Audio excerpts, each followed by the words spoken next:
Alors que les autorités marocaines poursuivent leurs efforts pour secourir et évacuer les blessés et soigner les victimes du tremblement de terre dévastateur, le porte-parole du gouvernement marocain, Moustapha Baitas, a révélé les mesures prises par le gouvernement pour contenir la crise et atténuer ses effets sur les personnes touchées.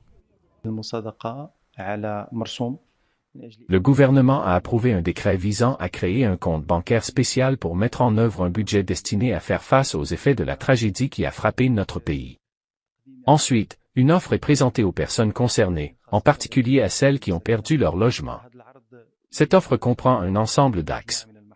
Le premier axe est l'indemnisation qui sera versée aux personnes touchées afin de reconstruire leur maison, et le deuxième axe concerne la reconstruction des infrastructures qui ont été gravement endommagées, notamment dans la partie liée aux routes, aux hôpitaux, aux écoles et aux diverses institutions qui fournissent des services publics ou sociaux.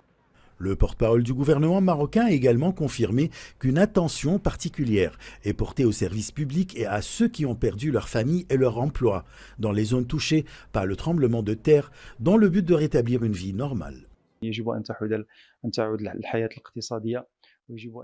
La vie économique doit revenir. Toutes les personnes concernées doivent trouver du travail et reprendre le cycle de vie économique normal.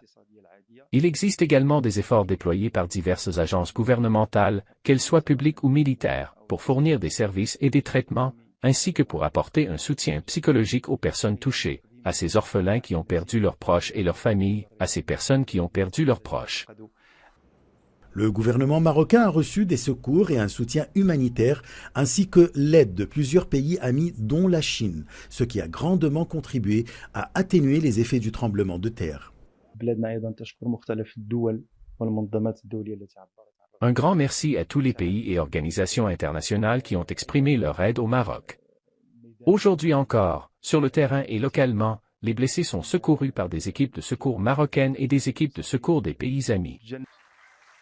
Mardi après-midi, Sa Majesté le roi Mohammed VI a visité le centre hospitalier universitaire Mohammed VI de Marrakech, où il a inspecté l'état de santé des blessés. À cette occasion, Sa Majesté a fait un don de sang en guise d'expression de l'entière solidarité et compassion envers les victimes et les familles endeuillées. Achraf Massoud pour CGT1 français.